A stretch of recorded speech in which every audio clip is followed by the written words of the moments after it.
আমি যে পরিমাণ স্কিনি ছিলাম, আমি অ্যাকচুয়ালি আন্ডারওয়েট ছিলাম, যে আমি ন্যাচারালি যা তার থেকে আমাকে অনেক বেশি মোটা লাগে ক্যামেরায়। আমার সবচেয়ে বড় প্রাপ্তি এতগুলো মানুষের ভালোবাসা। অ্যাওয়ার্ডস তো আসলে সাজিয়ে রাখার জিনিস, এই শখটা হয়েই থাকতে চাই আসলে সবসময়। জীবনে ভুল থেকে হেরে যাই না, আমি ভুল থেকে শিখি। আমি আসলে অনেক বেশি ট্রান্সপারেন্ট, সো আমার কথা আসলে সবাই সবকিছু জানে। মাতৃত্বকালীন সময়ে সব মানুষই মুটিয়ে যায়। শখের অভিনয় সবাই দেখে, শখ আসলে কার অভিনয় দেখে? বিদেশি সিরিজ দেখা হয়? আমার প্রচুর অভিনয় দেখা হয়। অভিনয় বলতে গেলে আমি বলবো যে আমি প্রচুর মুভিজ দেখি, আমি অনেক নাটক দেখি, আমি অনেক শোজ দেখি, সেটা দেশের বাইরের সব জায়গার। অ্যান্ড আমার হচ্ছে গিয়ে কোনো থাকে না যে ভেদাভেদ নেই। আমি খুব বোরিং টাইপের মুভিও দেখি, আমি অনেক হাই থট মুভি দেখি, আমি অনেক ক্লাসি মুভি দেখি, অনেক সাইফাই মুভি দেখি। আমি আসলে সব টাইপের কাজ দেখি। মানে সব দেশের কাজই কি দেখা হয় তোমার? হ্যাঁ, মোটামুটি দেখা হয়। মোটামুটি দেখা হয়। জীবনে তো অনেক কাজ করা হয়েছে, যদি বলি একটু প্রাপ্তির বিষয়ে জানতে চাই যে আসলে প্রাপ্তির ঝুলিটা কতখানি ভারী, কি কি পেয়েছে এখন পর্যন্ত?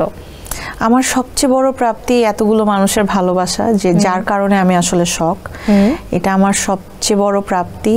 আর অ্যাওয়ার্ডস এর কথা বলতে গেলে তো আমি বলবো অ্যাওয়ার্ডস তো আসলে সাজিয়ে রাখার জিনিস। সেটাই, দর্শকের মানুষের ভালোবাসা, দর্শকের মনে ভালোবাসাটা আসলে আমার কাছে মনে হয় আমার লাইফে কিচ্ছু লাগবে না, জাস্ট আমার যে দর্শকরা, আমার যে ভক্তরা আছে বা আমার আশেপাশের মানুষগুলো আমাকে ভালোবাসলেই হবে। তুমি তোমার সব দর্শকদের শখ হয়ে গেছো অলরেডি। এই শখটা হয়েই থাকতে চাই আসলে সবসময়। জীবনে কোনো অপ্রাপ্তি আছে?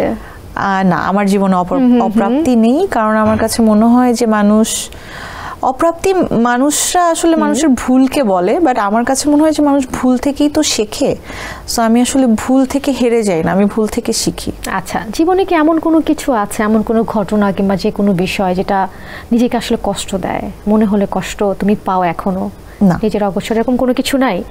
আচ্ছা, নিজের কেমন কোনো কথা আছে যে কথা আসলে তুমি কখনো কাউকে বলনি, কোনো শোতে বলনি, কোনো মানুষকে শেয়ার করনি, যেটা আমাদের শোতে বলতে চাও? কোনো কিছু আছে কিনা? আচ্ছা, আমি আসলে অনেক বেশি ট্রান্সপারেন্ট, সো আমার কথা আসলে সবাই সবকিছু জানে। আচ্ছা, তো মাঝে আমরা কিছুদিন শখকে কাজে পাইনি, মাঝখানে একটা ব্রেক ছিল এবং মাতৃত্বজনিত ব্রেকের শখ কিছুটা মুটিয়ে গিয়েছিল, একটু ওয়েট গেইন করেছিল এবং তখনও তুমি প্রশংসিত হয়েছো। এবং সেখান থেকে আবার ফিরে আসা, নতুন রূপে ফিরে আসা, এই যে একটা ট্রান্সফরমেশন, এটা কিভাবে সম্ভব হলো?